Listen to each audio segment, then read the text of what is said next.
Hey everybody, this is Robert from Black Belt Gaming. I hope you're doing well. I thought it was time for another entry in my AD&D First Edition series. Recently I've been talking about the feel of First Edition. This was how I was learning the game and playing the game back in the 1980s. And I was about to go into my experiences as a dungeon master, but before I did that, I wanted to talk with you about a memorable adventure I went on when I was still relatively a new player to the game. So sit back and relax and let me tell you about the days of high adventure.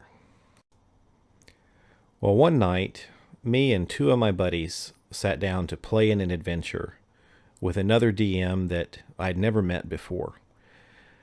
He had promised all of us that if we could complete this adventure, we would be rewarded with an unlimited wish. That meant we could wish for anything we wanted, no limitations.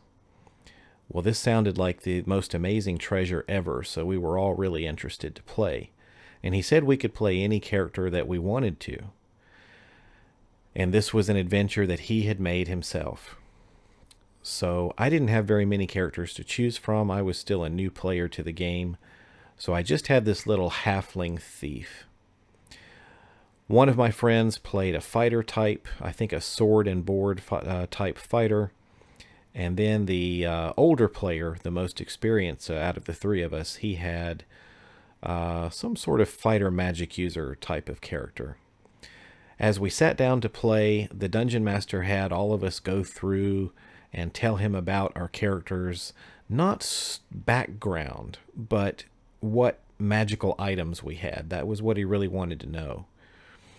And so the guy that was the most experienced and had the highest level character, he went first.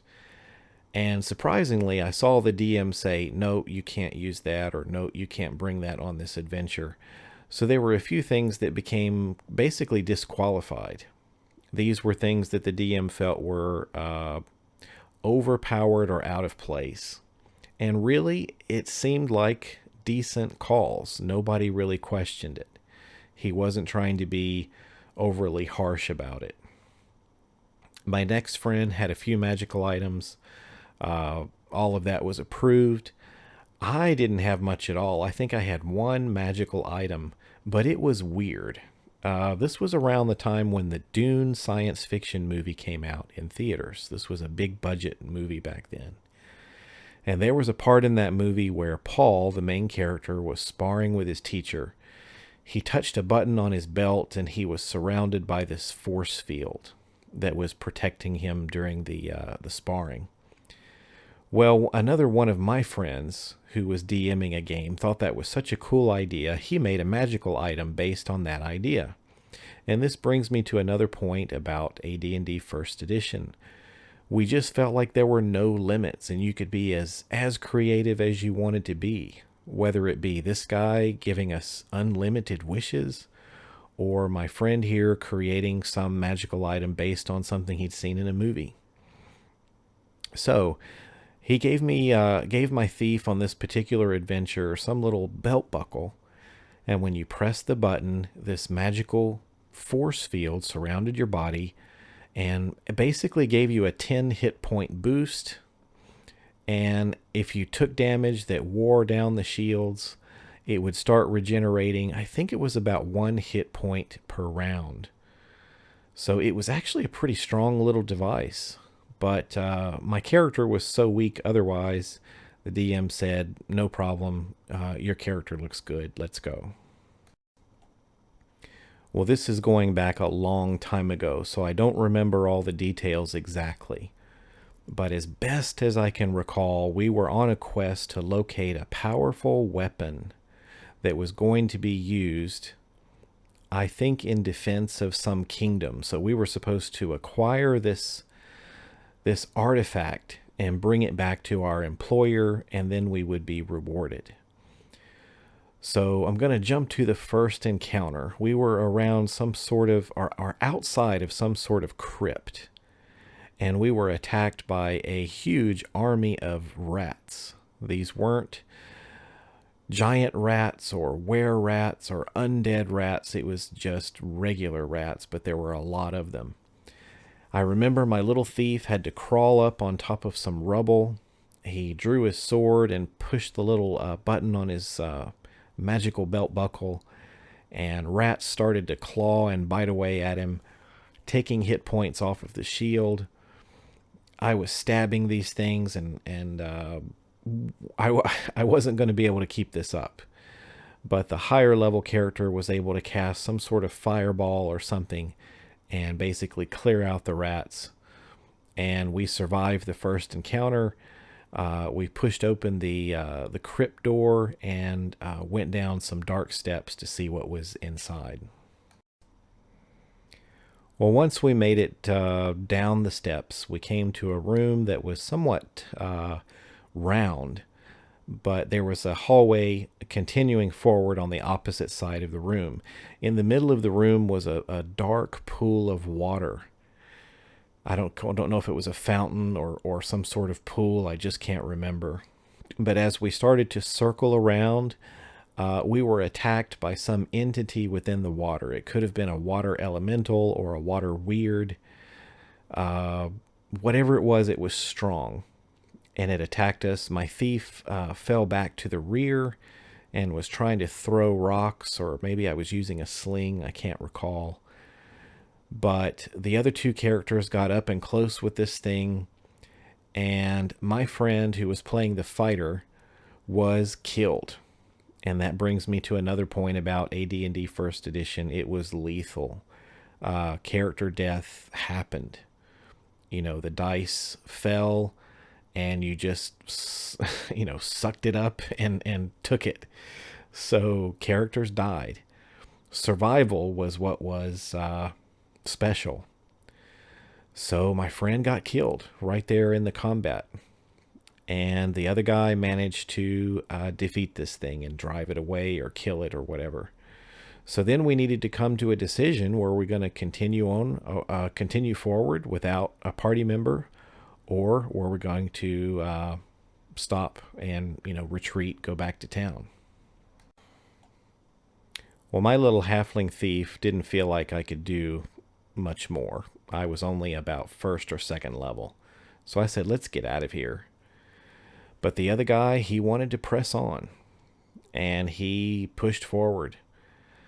And I said, fine, I'll guard the rear, and I'll yell for help if you get into trouble. This older player was a bit of a loner anyway. He also was a bit greedy. I guess you could say he was the first real munchkin player I ever knew. But he pushed forward, and the next area that he encountered was a trapped passageway. And he didn't make ability checks on his character sheets. He navigated this room through question and answer, being very observant and choosing his steps carefully. Eventually, he did set off a trap, which caused some large stones to fall and kind of rain down on him from above, and this required a saving throw for him to successfully survive. I think he took some damage, but made it through the room to the other side, which allowed him to find the main area of this crypt. Well, once my friend was in the crypt, he started to search the different coffins. He was checking the bodies. He was also checking all of them for loot. So he was finding some expensive jewelry, a few little magical trinkets here and there, whether it be a necklace or a ring. But one thing he started to notice was that each of the corpses was missing a hand. Usually the right hand, sometimes the left hand. And he didn't really know what to make of this. Eventually he found the body or the corpse that we were looking for, because on its chest was a magical scimitar that was glowing with magical energy. This must be the weapon, this must be the artifact that we were here to find. So my friend picked it up and was getting ready to leave, but then he hesitated and he thought, I wonder how powerful this thing really is, and maybe I want to keep it for myself. And I just thought, oh, please don't do that. Let's just get out of here. And so he said that he was going to unsheath the blade and see what this thing could do. But he just confirmed it is magical and I am sensing its power, right?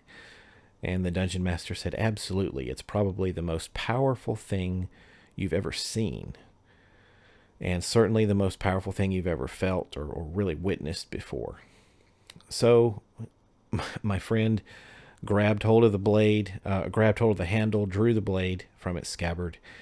And the dungeon master said, you feel a hot, searing pain in your hand. Your fingers begin to melt and mold around the handle of this sword, and you cannot put it down. He said the magical energy fills your body and possesses you. And now you are completely possessed by this thing. And you are on a mission to destroy, and I can't remember what it was. It was I believe it was some evil threat facing the land. But he said, you will not eat, not sleep. You will not rest until this enemy is destroyed, and you will cut down and kill anything that's in your path that delays you, that distracts you. You're on a mission. And so basically he said, your character is no longer yours. You need to give it to me. And so my friend, his higher level character here, probably around 7th to 9th level, just had to slide his character sheet over to the DM. And that was it. We failed the adventure.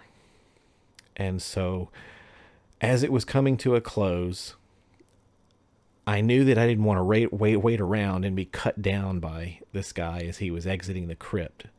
So I kind of metagamed. I didn't even know what that was back then. But I said, well, I've been waiting for a while and he's not coming back, so I'm going to head out of the crypt and go back to town. And the DM was like, all right, whatever. And so I got out of there. But that was the adventure. Character death. Creative magic items, a sense of horror and terror as we played. This adventure was a failure. One character died, the other character was lost, and I was the only survivor, but I hadn't really accomplished anything. I had nothing to show for it. So there you go. That was one of our adventures back there in the early 80s. And this adventure was just very memorable to me because of how well the Dungeon Master described the scene and really pulled us into these moments. It was a one-shot, which is what we typically played. It was in a generic fantasy world, which is what we typically did, just whatever we wanted to make up. And just easy, simple, kind of straight to DVD kind of stuff. And it was a lot of fun. And the interesting thing was that some of the elements in this adventure, and especially the promise of these unlimited wishes, really motivated me later when I became a DM to create an adventure that offered a similar reward. And it ended up being one of the best adventures my friends said they ever played. So I'll talk about that one on a later date. But thanks for listening to me tonight. I will catch you later for some more AD&D discussion soon. Take care, everybody.